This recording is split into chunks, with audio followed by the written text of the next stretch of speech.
Guys, we got big news about Bitcoin being the strategic reserve. We'll also talk about the evil anti-crypto bill that Senator Elizabeth Warren proposed and why that's losing support, because that's exciting as well. And we'll also talk about a Van Eck prediction that Bitcoin will get to $2.9 million.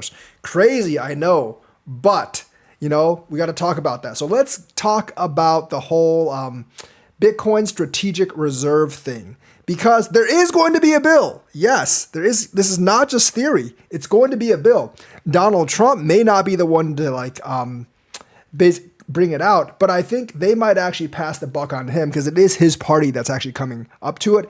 In particular, it is Senator Cynthia Lummis that's actually writing this bill, but she might actually just have Donald Trump present it at the conference, and that'll get things rolling. In fact, I do think the rumblings of this is why crypto is pumping today, because Donald Trump will introduce maybe Bitcoin as a strategic reserve, but this bill is coming out now. Will it actually get through committee when it gets down to serious business and not just a pep rally? I'm not really sure, but I definitely think that just mentioning it will actually help pump the price. Wyoming Senator Cynthia Lummis plans to announce legislation for strategic Bitcoin reserve at Nashville conference. So Trump is going to speak on Sunday, and that's when he's actually going to bust this plan out. I think this is like semi-confirmed at this point. Yes, it's not Trump's bill, obviously, and it's not his idea, but Lummis is going to get Trump to present it, and that's going to get people super, super excited.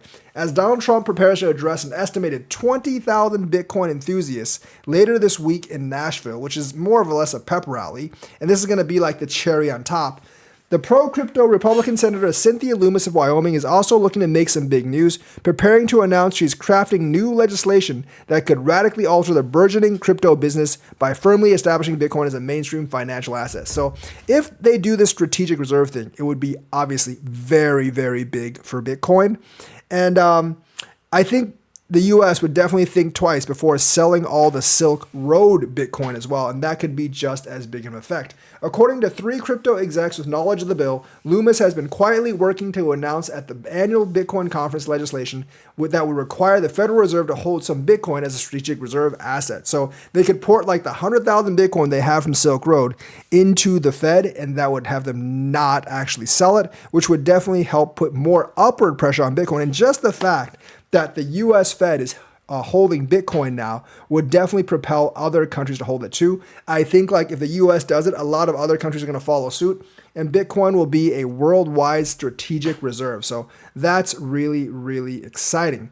The specifics of the bill are very, very unclear, but it doesn't really matter what the specifics are for number go up. As long as they make it a strategic U.S. reserve, that number will go up, and it will probably go up a lot. So I am all for them announcing this. Now, I don't really think, like the president doesn't have sole power to actually do this. It has to go through Congress. And right now, I'm not really sure if it would go through Congress at this point. Probably not, but it's a step in the right direction. If they announce it now, eventually, I think it will make it through Congress. Bitcoin is an appreciating asset, so having it being a small part, not the entire strategic reserve, obviously, but a small part of the strategic reserve wouldn't actually be such a bad idea. So very excited about that.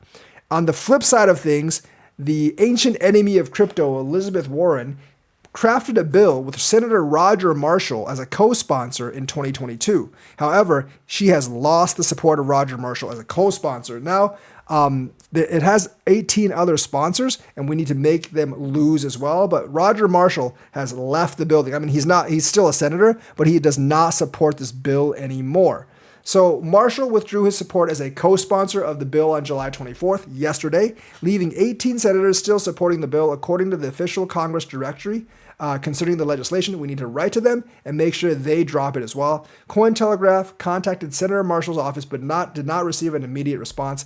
Obviously, Marshall is a Republican. He sees his party is very, very quickly turning pro-crypto, and he does not want to be out in the cold. With this Bitcoin Nashville conference, Donald Trump, I think, is more or less endorsing crypto, so he does not want to be going against his party on this. So obviously, the political landscape is changing.